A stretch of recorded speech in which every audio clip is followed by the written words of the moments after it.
오늘 말씀 같이 보시겠습니다. 마가복음 1장 16절부터 20절까지입니다. 신약 성경 53페이지쯤에 있습니다. 마가복음 1장 16절부터 20절까지 저희가 한 목소리로 합독하겠습니다. 갈릴리 해변으로 지나가시다가 시몬과 그 형제 안드레가 바다에 금을 던지는 것을 보시니 그들은 어부라. 예수께서 이르시되 나를 따라오라. 내가 너희로 사람을 낚는 어부가 되게 하리라 하시니 곧 그물을 버려두고 따르니라.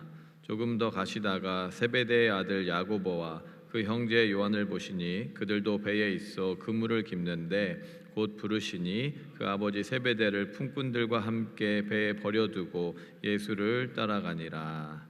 아멘. 잠시 광고 드리겠습니다. 내일 11시에는 우리 최승원 권사님의 천국 환송 예배가 있습니다. 기억하시고 같이 기도해 주시고 또 함께 하실 수 있는 성도님들은 많이 참석해 주셔서 유가족들을 위로해 주시기를 부탁드립니다. 사랑하는 우리 모든 충현의 성도 여러분, 예수님을 사랑하십니까? 네, 아멘이시지요? 너무 당연한 질문입니다. 가끔 제가 권사님들을 만나 뵈면 이런 말씀하시는 분들이 계세요. 얼른 주님이 나를 좀 데려갔으면 좋겠다. 정말 그렇게 말씀하시는데 정말 빨리 보고 싶으시다고. 그 마음이 참 감동이 될 때가 있습니다. 물론 이제 저도 과거에 주님이 저 좀 빨리 데려가셨으면 좋겠다 하는 때가 있었습니다. 정말 너무 힘들고 어렵고 지치고 그러다 보면 이 세상 빨리 떠나고 싶은데, 그냥 피하고 싶은데 예수님 저 좀 데려가세요. 약간 현실 도피성 푸념에 가까운 얘기죠. 그런데 이제 그런 도피성 멘트 말고 정말 우리 권사님들 또 신앙에 깊으신 어르신들을 만났을 때 정말 주님을 만나고 싶다는 그 고백들, 그 마음에서 우러나는 그 고백을 들을 때 참 감동이 될 때가 많이 있습니다. 저도 살아오면서 이게 꿈을 꿀 때 예수님 꿈을 꾼 적이 있어요, 몇 번. 그러면 참 깨고 나서 너무 행복하더라고요. 그래서 어쩔 때 가끔 기도할 때 예수님 정말 깊게 잘 자고 피로가 풀릴 수 있게 해주세요. 근데 혹 꿈을 꾸게 되거든 예수님 꿈 꿀 수 있게 해주세요. 이렇게 기도할 때도 있었습니다. 그렇게 믿는 우리들에게 있어서 간절한 소망이 있다면 그것은 다른 것이 아니라 우리 예수님 만나는 것일 것입니다. 근데 오늘 본문을 보니까 이 제자들이 육신의 모습으로 오신 예수 그리스도를 만나는 그런 내용들이 나오고 있습니다. 그러니까 사실 저희들 입장에서 이 제자들이 얼마나 부러운지 몰라요. 그런데 우리가 예수님을 실제로 봤던 이 제자들과 그 당시 시대의 사람들 부럽기도 하지만 사실 예수님을 눈으로 보는 것, 그것이 그렇고 예수님을 그렇게 만나는 것, 그것이 전부는 아닐 것입니다. 그것도 그럴 것이 예수님을 만나서 인격적으로 변화하고 예수님을 따르는 제자들이나 사람들도 있었지만 그 당시에 살면서 예수님을 직접 만나고 그 말씀도 직접 듣고 했던 사람들 중에서 예수님과 아무 상관없이 아무런 영향을 받지 않은 사람들도 많이 있기 때문입니다. 오직 그 만났던 많은 사람들 중에서 소수의 사람들만이 예수님 말씀 안에서 변화하는 일들이 있었다라는 것을 우리는 잘 알고 있습니다. 또 그렇게 생각해 보면 반대로 예수님을 직접 눈으로 보지는 못했지만 어떻게 보면 지금 이 시대를 살아가는 우리들도 마찬가지겠지요. 예수님을 보지도 직접 만나지도 못했어도 그 말씀 때문에 변화하고 매 순간순간 가운데 예수님과 함께 동행하며 살아가는 우리 성도들도 많습니다. 그러니까 우리가 직접 예수님을 만나기를 고대하고 또 주님과 영적으로 교제하며 살아가길 원하는 그런 마음들이 직접 예수님을 만나지 않았던 우리 가운데에도 일어난다는 것이죠. 그렇다면 예수님을 만났던 만나지 않았던 실제로 영적으로 예수님을 통해서 변화한 사람들과 또 변화하지 못한 사람들의 그 차이는 무엇일까요? 오늘 말씀을 통해서 몇 가지로 살펴보면 좋겠습니다. 예수님을 믿는 예수님의 사람들의 특징 첫 번째는 예수님의 말씀에 순종하는 사람들이었다라는 것입니다. 오늘 본문 16절에서 18절 말씀 다시 한번 읽겠습니다. 갈릴리 해변으로 지나가시다가 시몬과 그 형제 안드레가 바다에 그물 던지는 것을 보시니 그들은 어부라. 예수께서 이르시되 나를 따라오라. 내가 너희로 사람을 낚는 어부가 되게 하리라 하시니 곧 그물을 버려두고 따르니라. 예수님께서는 갈릴리에서 베드로와 안드레를 만나셨습니다. 그리고 나를 따라오라 이렇게 말씀하시죠. 그러자 베드로가 안드레가 어떻게 했습니까? 모든 것을 그물을 버려두고 예수님을 따랐다. 성경은 이렇게 말씀하고 있습니다. 신앙생활 참 쉽죠. 제가 많이 말씀드리는데 주님 말씀하시는 대로 하면 되는 게 신앙생활입니다. 너무 쉬운 거예요. 오라 그러면 오고 가라 그러면 가는 게 신앙생활이죠. 저도 하나님께서 참 많은 은혜를 부어주셨는데요. 하나님의 은혜 가운데 지금까지 주님과 동행하면서 걸어올 수 있었던 것은, 그리고 또 그런 많은 은혜들을 경험할 수 있었던 이유는 다른 것이 아니라 주님의 말씀에 순종했기 때문이라고 감히 말할 수 있을 것 같습니다. 우리가 인생을 살아가면서 많은 순간에 여러 가지 결정들을 해야 되지 않습니까? 저도 또 교육자가 되면서 특별히 물론 가정에서도 그렇지만 또 교회 교육자가 되면서 어떤 부서를 맡게 되고 그 가운데 결정을 해야 될 때가 참 많이 있었습니다. 그리고 그 결정이 그대로 또 결과가 이어지는 때가 많다 보니 결정하는 것이 참 조심스러운 것 아닙니까? 요즘엔 결정 장애가 있는 사람들도 많다라는 이야기를 참 듣습니다. 근데 이제 저에게 원칙이 있었는데요. 그 당시 제가 아무것도 모르는 전도사이기도 했고요. 그러다 보니까 담임 목사님이 말씀하시면 말씀을 보는 가운데 주님이 말씀하시면 무조건 순종하겠다라는 그런 마음이 있었습니다. 실제로 이해가 되지 않아도 납득이 되지 않아도 순종하려고 많이 노력했고 씨름했고 아마 그 마음은 주님이 더 잘 아실 거라고 생각합니다. 그래서 담임 목사님이 이번에 한번 친구 초청 예배 드려보지 그래? 그러면 친구 요청 예배 해보고 무결석 주일 해서 한번 해보라 그러면 늘 교회 다 나오라고 권하는데 그럼 무결석 주일 합니다 한다고 뭐가 달라질까? 하면서도 그냥 이해는 안 되고 별로 효과가 없을 것 같은데 하라니까 했어요. 그랬더니 많은 열매가 맺혀지는 거예요. 물론 기획도 열심히 하고 그랬겠지만 지금 돌아보면 다른 것이 아니라 정말 순종하는 그 마음을 보시고 하나님께서 순종의 열매를 맺게 해주시지 않았나 생각해 보게 됩니다. 그 중에 가장 놀라운 경험이 저에게 있어서는 선교에 대한 순종이었는데요. 제가 청년부를 담당할 때 그 교회도 저희 교회와 비슷하게 1년에 한 5-6군데의 선교지로 선교를 나갔습니다. 그리고 또 한 팀에 한 적게는 10명에서 한 30명 정도의 팀원들이 구성이 돼서 1년에 한 120명 정도의 성도들이 선교로 나가곤 했습니다. 근데 이제 선교 준비를 할 때 보통 이제 청년들이 반 이상 갔기 때문에 물론 장로님들이나 어르신들도 많이 가셨지만 그랬기 때문에 이제 주로 이제 5월 말부터 이제 방학 기간에 5월, 6월, 7월에 걸쳐서 단기 선교를 많이 나갔는데요. 그 선교 준비를 2월부터 해요. 2월부터. 그래서 매주 토요일마다 모이는 겁니다. 그러니까 이 모임이 너무 힘들어요, 사실은. 그리고 이제 모임을 잘 참석을 못하면 선교를 또 같이 못 가는 그런 구조였습니다.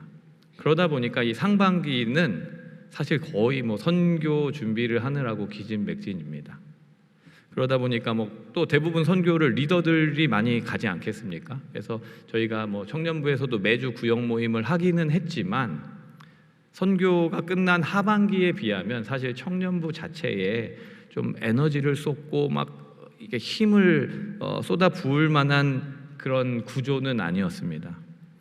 근데 이제 일단 선교도 또 가라니까 또 열심히 하라니까 순종하는 마음으로 했던 건데 그래서 이제 1년, 2년 지나면서 제가 나중에 보니까 참 놀라운 사실을 알게 됐는데, 청년부에 계속적인 부흥이 있었는데 언제 주로 부흥이 있었나 보면 그 상반기가 지나고 나서 보면 부흥이 엄청나게 있었던 거예요. 그러니까 어떻게 보면은 굉장히 그 부서에 신경을 쓰고 한 사람 한 사람을 섬기고 어떻게 하면 더 잘할 수 있을까 고민할 때보다 하나님께서 주신 사명인 그 선교에 순종할 때 하나님께서 더 부흥의 은혜를 주시더라고요. 그래서 제가 정말 그런 사역을 하면서 깨달은 것이 정말 마태복음 6장 33절의 말씀입니다. 정말 이것이 삶으로 깊게 깨달아지게 되었는데요. 우리 한번 같이 마태복음 6장 33절 읽어보겠습니다. 그런즉 너희는 먼저 그의 나라와 그의 의를 구하라. 그리하면 이 모든 것을 너희에게 더하시리라. 아멘. 여러분 믿으십니까? 정말 먼저 그의 나라와 의를 구할 때 주님이 모든 것을 부어주세요. 정말 그렇습니다. 그래서 그런 경험들을 하면서 주님을 위해서 때로는 조금 손해보고 희생하고 하는 것들이 힘들긴 힘들죠. 좀 덜 힘들어지는 거예요. 하나님의 은혜를 많이 경험하게 되었습니다. 그리고 지금도 그 사역의 원칙은 저에게 있어서 너무나도 명확합니다. 그래서 누군가가 저에게 목회 철학이라면 목회 철학일까요? 가장 중요하게 생각하는 부분이 뭐냐고 물어보면 저는 항상 두 가지를 얘기하는데요. 뭐 개인적인 거니까요. 저는 양보하는 것과 충성하는 것을 이야기합니다. 교회 사역을 하다 보면, 교회가 커지다 보면요, 이제 하는 일들이 많아지잖아요. 그러다 보면은 서로 감정이 상하거나 부대끼는 일들이 있어요. 뭐 장소적인 문제도 생길 수 있고요. 저희도 이제 곧 대신방을 시작할 텐데, 이제 대신방 시작하면 신방을 어디서 해야 되나, 뭐 이런 장소의 문제가 생길 수 있습니다. 뭐 구역 모임도 마찬가지죠. 구역하다 보면 저희 교회가 장소가 아주 넓은 것이 아니기 때문에 그런 일들이 계속 생기거든요. 그러다 보면 우리가 먼저 썼네, 안 했네, 내가 먼저 왔네, 알았네, 몰랐네, 이러면서 다툼이 일어나는 일들을 너무 많이 보게 되었습니다. 근데 하나님께서 그것을 원하실까? 우리가 주를 위해서 애쓰고 헌신하고 쏟아 부으려고 하는데 그것 때문에 다툰다면, 그것 때문에 갈등이 일어난다면 주님이 기뻐하실까? 아무리 생각해도 그게 아닌 거예요. 하나님께서는 힘써 하나됨을 지키라 말씀하시는데 왜 이렇게 하나님의 일을 한다고 하면서 교회 안에 갈등이 많을까? 그래서 그때부터 진짜로 다른 부서와 문제가 생기면 무조건 양보하자 라는 마음을 가지고 그렇게 애썼습니다. 그 다음 또 하나는 충성이죠. 정말 주님께 순종함을 통해서 은혜를 입었으니 주님께 충성한다라는 것 너무나도 당연한 것이고 그게 어려운 것이 아니라는 생각이 들었어요. 그러니까 뭐 충성이라는 게 모든 시간을 쏟아붓는다라는 의미도 되겠지만 주님의 말씀이라면 이해가 안 돼도 그 말씀대로 행하는 것, 그것이 충성 아니겠습니까? 그렇게 사역을 하니까 하나님께서 열매를 많이 맺게 해주셨던 것 같습니다. 사랑하는 우리 중연의 모든 성도 여러분, 여러 가지 사역으로 바쁘시고 또 구역도 담당하실 때도 있고 이런저런 일들이 참 많을 텐데요. 사역을 잘 하기 원하십니까? 또 부흥을 경험하기 원하십니까? 그렇다면 내 생각과 내 방법, 내 열심을 내려놓아야 합니다. 하나님의 말씀에 순종하는 것보다 이러한 것들이 앞선다라면 하나님께서 결코 그것을 기뻐하지 않으실 거예요. 오늘 본문의 제자들 생각해 보십시오.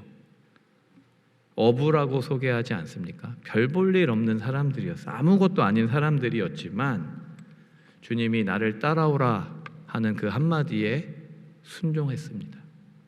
그 순종으로 말미암아 제자들을 통해서 하나님께서는 많은 열매를 맺게 하신 것이죠. 바라기는 우리가 예수님을 만나고자 하는 마음들이 있을 건데 예수님을 만나는 것에서 끝나면 안 됩니다. 예수님을 만나는 것에서 끝난다면 그냥 예수님을 따라다녔던 군중밖에 되지 못할 것입니다. 정말 예수님을 만나기를 사모하지만 정말 만나서 주님이 말씀하신다라면 그 말씀에 온전히 순종함으로 나아갈 때 주님이 주시는 열매를 맛볼 수 있을 것입니다. 그런 순종의 열매를 풍성히 경험하시는 우리 중연의 모든 성도님들 되시기를 주님의 이름으로 축원합니다. 두 번째로 예수님 믿는 사람들의 특징이 무엇인가? 예수님의 말씀을 따라서 살기에 때로는 자기 부인을 기꺼이 하는 사람들이라는 것입니다. 오늘 본문 19절 20절 같이 보겠습니다. 조금 더 가시다가 세베대의 아들 야고보와 그 형제 요한을 보시니 그들도 배에 있어 그물을 깁는데 곧 부르시니 그 아버지 세베대를 품꾼들과 함께 배에 버려두고 예수를 따라가니라. 예수님께서 야고보와 요한을 부르시자 나를 따라오라 하시자 그들이 어떻게 행합니까? 아버지와 품꾼들을 버려두고 예수님을 따랐다 이렇게 이야기합니다. 그래서 아버지를 버려두었다라는 말이 부자의 연을 끊었다라는 말이겠습니까? 그런 말이 아니죠. 예수님 때문에 기꺼이 나의 우선순위를 바꿨다라는 의미입니다. 특별히 아버지와 품꾼들을 버려두고, 그러니까 배에서 일하는 사람들을 둘 정도라면 지금 아버지 세베대가 얼마나 부자였는지를 알 수 있는 대목인데요. 그러니까 사실은 야고보와 요한이 가만히 있었으면, 예수님을 따라가지 않았으면 아버지의 가업을 물려받아서 여유롭게 살 수 있는 그런 상황인 것입니다. 그런데 예수님께서 부르자 그 유업을, 그 베네핏을 다 내려놓고 포기하고 예수님을 따라갔다라는 것입니다. 예수님을 따르는 길이 때로는 힘들지요. 때로는 배가 고플 수도 있고요. 피곤할 수도 있습니다. 내가 원하는 것들을 포기해야 될 수도 있습니다. 그런데 야고보와 요한이 기꺼이 그러한 모든 유익이 될 만한 것들, 내가 원하는 것들을 내려놓고 예수님을 최우선으로 두고 그 주님의 말씀에 따라 순종으로 나아갔다라는 것이죠. 예수님을 따른다라는 말은 자기 희생, 자기 부인이 반드시 포함될 수밖에 없습니다. 만약 인생의 편함을 원한다면, 이 땅에서의 성공을 원한다면 예수님을 따라서는 안 될 것입니다. 왜냐하면 우리는 죄로 말미암아 다 타락한 존재들이기 때문이죠. 죄가 무엇입니까? 아담과 하와를 생각해 볼 때 내가 하나님처럼 되고자 하는 마음, 그것이 죄의 동기 아니겠습니까? 그러니까 하나님의 말씀, 죄인인 우리는 하나님의 말씀을 따르는 것이 즐거울 수가 없어요.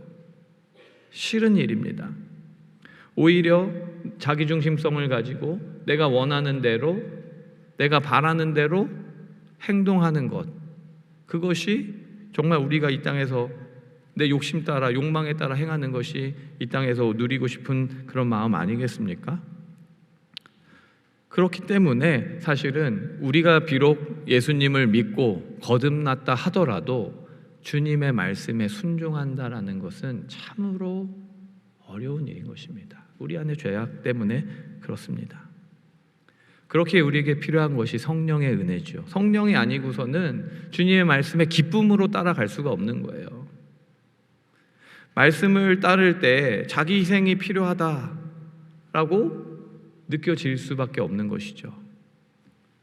그러나 제자들은 성령의 은혜로 말미암아 기꺼이 모든 것을 다 버려두고 주님을 따랐다라는 것이죠. 이것이 정말 놀라운 비밀이고 은혜 아닙니까? 그리고 그렇게 모든 것을 버리고 주님을 따랐지만, 그래서 때로는 피곤하고 때로는 지치고 때로는 낙심될 때도 있었지만, 그럼에도 불구하고 이 걸음 가운데 예수님과 함께 동행하며 주님이 주시는 그 은혜를, 하나님이 일하시는 그 일하심을 맛보며 살아갈 수 있게 된 것이죠. 저도 지금까지 정말 많은 선교지를 다녀볼 기회가 있었습니다. 그 중에서 어디가 제일 좋았냐 하면 어떻게 꼽을 수 있겠습니까? 그런데 제 기억에 남는 곳 중에 하나가 이 IT였습니다. 헤이티였는데요. 2010년도에 이제 IT에 지진이 났었죠. 그리고 정말 나라가 폐허가 되었고, 그래서 이제 많은 구호 단체들과 많은 교회들이 IT를 돕기 시작했는데요. 그때 제가 섬기던 교회도 IT를 돕자라는 마음으로 또 헌금도 했고, 그것을 가지고 이제 IT에 유치원을 짓게 되었습니다. 저희가 그리고 그때부터 한 정확하게 기억이 나진 않지만 대략 8년 정도를 계속해서 거기 그 지역을 섬기게 됐는데요.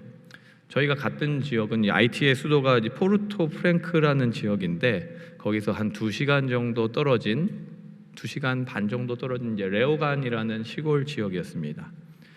그래서 대부분 선교팀들이 IT를 가면 뭐 여기저기서 사역을 하고 이제 저녁이 되면 이 수도 포르토 프랭크로 돌아옵니다. 그래서 한국인 선교사님들이 주로 수도에 다 머물고 계시고, 또 그럴 수밖에 없는 게 멀리 나가면 치안이 굉장히 안 좋아요. 그래서 해코지를 당할 수 있기 때문에 주로 거기에, 또 그리고 이제 수도니까 아무래도 다른 데보다는 시설이 좋겠죠. 그래서 이제 사역하고 들어와서 선교관에서 자고, 선교관에 가면 에어컨도 나오고 좋더라고요. 제가 한 5년 정도, 4년 5년 가고서 처음 선교관을 한번 가봤는데 전 IT에 에어컨이 나오는 걸 그때 처음 알았습니다. 그럼 저희는 어떻게 있었냐면, 이제 유치원을 지었는데 이제 건물이라고 하지만 저희가 생각하는 그런 건물은 아니잖아요. 워낙에 더운 곳이고 에어컨은 생각도 할 수 없고 전기도 발전기를 돌려야만 나오고, 그러니까 뭐 창문을 만들어 놓지만 유리가 없고, 공기가 통해야 되기에 이제 천장과 이 벽 사이를 좀 벌려놔서 그걸로 공기가 들어오게 뭐 하는 그런 구조였습니다. 그리고 거기에 그 시멘트 바닥에서 이제 선교팀이 잠을 자는 거예요. 이제 요가 매트 하나 깔고, 그러니까 벌레들이 얼마나 많이 들어오겠어요. 그래서 이제 모기장을 쫙 해갖고 막 연결해서 이제 막 쳐놓고 하는데도 뭐 온갖 처음 보는 벌레들이 막 다 들어옵니다. 그렇게 더위를 다 참으면서 거기서 이제 일주일, 2주일을 버티는 거예요. 뭐 그렇다고 상점이 없는 건 아닙니다. 한 20분, 30분 정도 운전을 해서 가면 뭐 얼음 같은 걸 살 수가 있는데 차가 없잖아요. 차를 렌트하면 10분을 렌트를 하든 하루 종일 렌트하든 무조건 그 당시에 150불이었습니다. 그러니까 돈이 너무 아까운 거예요. 우리가 너무 더워서 얼음이나 음료수를 마시고 싶은데 음료수 마시려고 150불을 하기에는 성도님들이 한 선교 헌금이 너무 아깝기도 하고, 그래서 얼음도 사실은 안 줬었어요. 그러니까 이제 너무 덥고 힘들고, 그리고 이제 저희가 선교사님하고 있었던 게 아니라 그냥 지어놓은 건물에서 생활을 하다 보니까 밥을 하려면 불을 떼서 밥을 해 먹어야 되는 거예요. 그래서 아침에 일어나서 2시간 밥하고 밥 먹고 설거지하고, 이제 아침 9시 되면 유치원생들이 오면 아이들을 대상으로 BBS를 한 2시간, 3시간 정도 하고, 그 사이에 또 다시 불을 떼기 시작하면서 점심을 해서 먹고, 점심을 먹으면 너무 더우니까 잡니다. 자든지 뭐 딴 짓 할 일이 없어요. 그냥 자다가 한 3시, 3시 반 정도 되면 이제 나갈 준비를 하고 그냥 무작정 걸어갑니다. 걸으면서 노방전도를 하는 거예요. 마을이 여러 군데가 있으니까 조를 짜서 이쪽으로도 가고 저쪽으로도 가고, 그렇게 해서 한 2시간 전도, 2시간 반 정도 전도하고 돌아오고, 저녁 불 떼서 저녁 해 먹고 저녁에 은혜 나누고 자고, 이거를 그냥 일주일, 2주일 하고 오는 거예요. 한 2번째 갔을까? 내가 뭐 하고 있나 이런 생각이 드는 거예요. 맨날 여기서 밥 해 먹는데 대여섯 시간 걸리고 한 2시간, 3시간 VBS 하고 낮잠 자고 노방전도 갔다 오고, 그래서 이제 초청해서 주말에 마을 잔치 한번 하고, 과연 이게 효과가 있나? 이런 생각들도 하게 되더라고요. 또 치안이 얼마나 안 좋은지 뭐 잠깐 하면 다 훔쳐가는 그런 상황이라서 저희가 거기 오면 이 교회 교인들, 뭐 집사님, 장로님들이 나와서 밤새 교회를 또 거기 저희가 있는 곳을 지켜주셨습니다. 근데 이게 한 해, 두 해 계속 지나가니까 이제 좀 마을 사람들하고 친해지고 나중에는 현지인과 같이 다니지 않아도 우리를 이렇게 해코지하지 않는, 그리고 우리를 환영해주는, 그리고 또 우리가 가는 기간이 늘 비슷하니까 기다려주는 그런 은혜가 있었습니다. 근데 진짜 여기서 뭐 하나 이런 생각을 했다가 그것도 얼마나 힘들어요. 맨날 가면 마음의 준비를 단단히 해야 되고. 근데 거기 간 이유는 단 한 가지입니다. 그냥 가라고 했으니까 간 겁니다. 하나님께서 그 교회에 비전을 주셨고 유치원을 세웠고 가라, 가야지 어떻게 해요. 그래서 갔는데 정말 그러면서 별거 한 것 없던 것 같지만 시간이 지나면서 하나님께서 열매 맺게 해주시는 것들을 경험하니까 너무 감사한 거예요. 특별히 순종해서 갈 때 주신 은혜가 있었는데 한 청년의 이야기입니다. 청년들이 선교를 많이 갔거든요. 150명, 200명 정도 되는 청년들 중에 거의 100명 정도가 선교를 나갔습니다. 그러니까 안 가면 좀 이상한 거예요.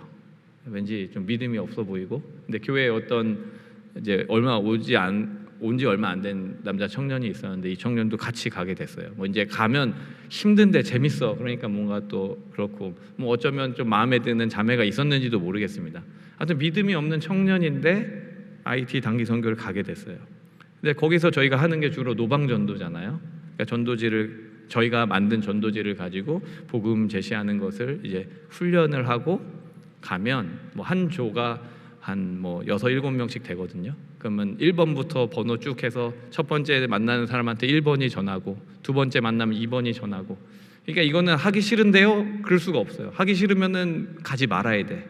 그러니까 이게 믿음이 있건 없건 무조건 가서 이걸 해야 되는 거예요. 그리고 이 청년도 가서 어쩔 수 없이 거기서 이제 물론 통역사를 통해서, 근데 감사하게 통역사가 정말 저희가 말하는 대로만 전하는 정말 좋은 통역사였어요. 월드비전하고 같이 연결돼서 영어를 했던 통역사인데, 이 통역사들 잘하는 통역사는요, 말하란 대로 말하는 사람이지 자기가 자꾸 막 설명을 저는 짧게 한마디 했는데 막 5, 6마디를 하는 통역사들도 있거든요. 근데 정말 이 사람은 좋은 통역사였어요. 우리랑 오래 했고 그러니까 딱 말하는 대로 하는 거예요. 그걸 저희도 다 알고 있었고. 이 청년이 이제 처음으로 한 남자 청년을 만나게 됐습니다. 그래서 이제 복음을 전하는 거예요. 그래서 하나님이 당신을 사랑하신다. 그러면서 너가 죄인인데, 죄의 삭은 사망인데 주님이 너를 사랑하셔서 죽게 하지 않으려고 이 땅에 오셔갖고 십자가 치고 죽으시고 부활하셨다. 이거 믿으면 구원받는다. 믿을래? 했더니 갑자기 이거 믿겠다는 거예요. 이게 이 청년이 놀랐어요. 나는 안 믿는데 내가 한마디 했더니 믿겠다 그러니까 근데 사실 저희가 믿을래? 그러면 예의상 믿을게 할 수도 있잖아요. 그러니까 일단 그날 얘기는 했어요. 내가 사실 믿음이 없는데 전도하라 그래서 억지로 했는데 얘가 믿겠다 하더라. 그래갖고 주말에 있는 마을 잔치를 오라고 했더니 온다고 하더라. 그러냐 하고서 끝났어요. 그러고서 이제 마을 잔치를 하면 이제 수백 명 이상 오니까 다 똑같이 생겼잖아요. 다 검은 분들만 오시니까 다 비슷하게 생겼는데 이 청년이 마을 잔치에서 오세요 하고 기다리는데 자기가 전도했던 그 청년이 온 거를 본 거예요. 그리고 예배하고 또 교회로 연결되는 걸 보면서 사실 충격을 받게 됩니다.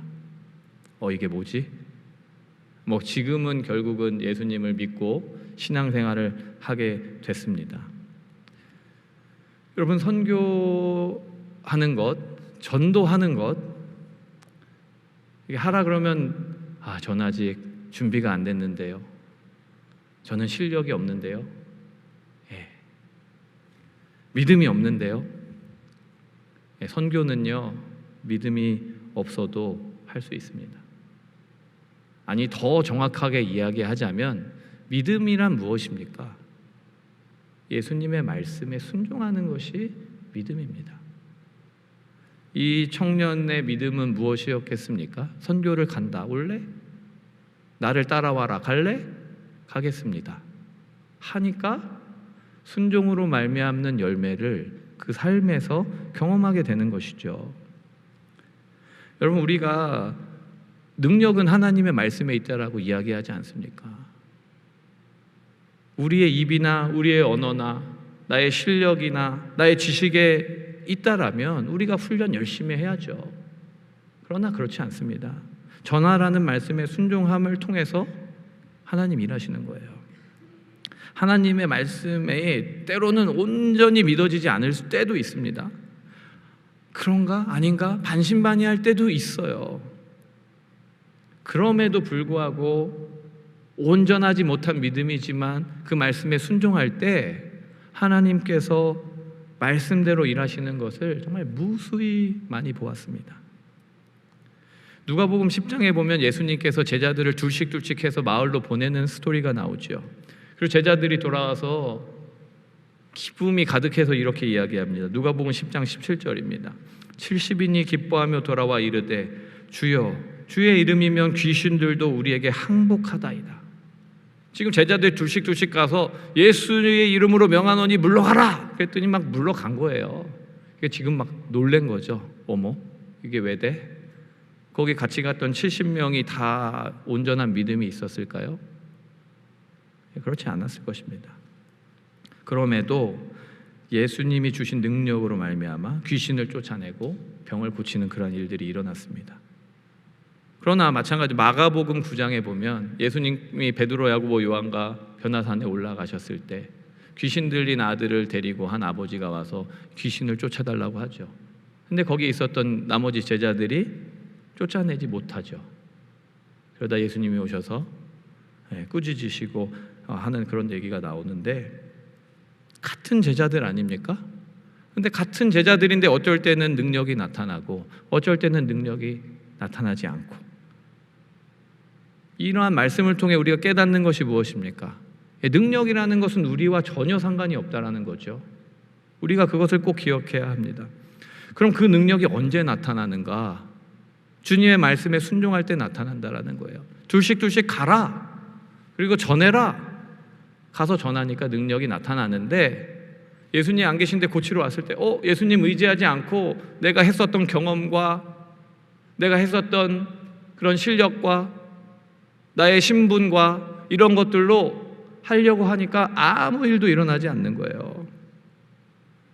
전도를 가라, 선교를 가라 하면 가는 거고, 서라 하면 서는 것이 신앙인의 삶입니다.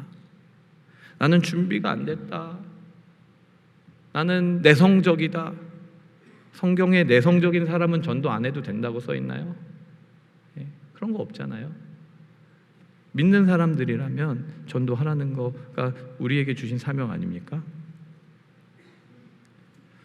우리가 주님을 따라가는 그 걸음걸음이 때로는 힘들고 어려울 수 있습니다.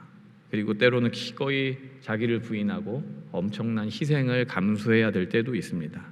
그럼에도 불구하고 성도들은 그 주님의 말씀 따라 순종하며 살아가는 사람들입니다. 말씀을 마치려고 하는데요. IT 얘기를 잠깐 드렸는데 IT에서 별일 한 것 없는 것 같은데 한 7, 8년 단기 선교를 하고 나니까 그 IT에서 페이스북으로 아직도 이렇게 연락이 오는 성도들이 있습니다. 그래서 가끔 연락이 오면 옛날에 너가 이런 기도 제목 줬는데 나 아직도 기도하고 있다. 그 기도 제목이 응답됐니? 저희 아내가 그때 가서 우리 장모님이 예수님을 믿지 않는 것 때문에 기도했는데 가끔 연락이 옵니다. 그래서 어머님은 예수님 믿고 있니? 아직도 내가 기도하고 있다. 얼마나 놀라운 일입니까? 그 삶, 하루하루의 삶이 힘들고 어려운 그들도 예수님의 마음을 품고 누군가를 위해서 함께 중보하는 그런 아름다운 성숙한 믿음의 열매들을 경험합니다. 물론 시간 관계상 다 나열하지 못한 초자연적인 일들도 수도 없이 하나님께서 목도하게 하셨습니다. 그런데 그런 게 무슨 의미가 있겠습니까? 정말 주님의 말씀에 순종하며 걸어 나가는 그 걸음 가운데 분명히 하나님께서는 순종하는 자에게 주시는 놀라운 은혜를 부어 주십니다. 사랑하는 성도 여러분, 예수님이 오늘 여러분들을 찾아오셔서 나를 따라오라 하면 따라가실 수 있겠습니까? 아까 서두에도 말씀드렸지만 저를 포함해서 우리 성도님들 다 예수님 만나고 싶고 주님이 말씀하시면 그 말씀대로 살기 원하실 거예요. 그런데 올 한 해 주님이 우리에게 말씀하셨습니다. 명확하게 말씀하셨습니다. 뭐라고 말씀하셨을까요? 사도행전 1장 8절이죠. 같이 한번 읽어볼까요? 오직 성령이 너희에게 임하시면 너희가 권능을 받고 예루살렘과 온 유대와 사마리아와 땅끝까지 이르러 내 증인이 되리라 하시니라. 나를 따라오라. 이 말에 순종하는 자는 내 증인이 되리라. 주님 말씀하십니다. 모두가 증인이 아닙니다. 성령이 임해서 주님의 권능으로 그 권능을 가지고 말씀에 순종하며 나아가는 자가 증인이 되는 것입니다. 근데 주님은요, 사도행전 1장 8절만 얘기하신 게 아니라 더 구체적으로 우리에게 말씀해 주셨어요. 표를 한번 띄워 주시겠습니까? 여러분, 많은 선교지가 있고요, 우리 교회에도 많은 선교사님들이 계십니다. 근데 내년에 우리 선교위원회 세계 선교회에서 단기 선교 일정을 준비했어요. 근데 매년 지역은 다르지만 매년 표가 준비되는데 하나님께서 작년에도 그렇지만 그 해마다 우리에게 주시는 말씀은 주님 우리 교회 우리 성도님들에게 주시는 말씀 아닙니까? 올해 내 증인이 되라. 증인의 삶을 살라. 그리고 이곳으로 가라. 주님 말씀하십니다. 여러분, 마음으로만 말로만 주님 만나고 싶습니다, 주님 말씀에 따르겠습니다 하지 마시고 모든 것을 버려두고 주를 쫓았던 제자들처럼 때로는 시간적인 물질적인 이런 손해가 있을지라도 기꺼이 주님을 따라 우리의 선교지로 나가면 좋겠습니다. 그때 우리가 사람 낚는 어부가 되는 것이고 하나님의 말씀의 능력을 맛보게 되는 것입니다. 이 말씀이 누군가에게는 주님이 나에게 주시는 말씀이구나 받을 수도 있지만 누군가에게는 너무 목사님 또 선교 보내려고 과장하시네 이럴 수도 있습니다. 여러분들 나아만 장군의 이야기 아시죠? 선지자 엘리사가 요단강에 몸을 7번 담그라.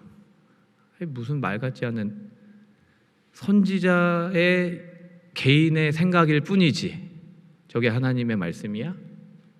라고 생각하는 사람도 있고 그래도 한번 해보시죠.